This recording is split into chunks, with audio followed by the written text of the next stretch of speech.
интим гимнастикада әйелдерге витамин бересің ғой, ферритин көтеретін, анемия, Д3, коллаген ішсе де, Д3 ішсе де сіңімділігі нашар. Қанша ішсе де көтерілмейді, сіңбейді. Сол себепті мына жерде арнайы точка бар. Егер осы точканы біз стимулировать ететін болсақ қазір, арнайы аппаратпен, сол кезде мына ішектің сіңімділігі жақсарады. Сол кезде ғана витаминдер сіңіп қанға мынау керекті жерге барады.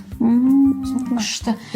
Көп әйелдер 3 ай болды ішіп жүргенмен 4 ай болды сіңбейді, результат болмайды, онда да ешкім көтермей жатыр. Сол кезде мына өзінің точкасы бар. Сол точкаге әсер ету арқылы біз жаңағы ішектің сіңімділігін жақсартамыз. Бұл бірінші точкасы.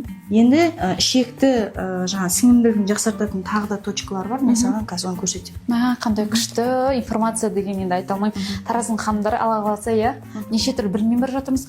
Біз қазір Базира ханымыз екеуміз ертең жолға шығып бара жатырмыз. Ең мықты фито чайлармен жұмыс жасаймыз. Ішекке, миома, киза, выделением көп келеді деген ханымдардың барлығына керемет фито чайлар дайындап жатырмыз.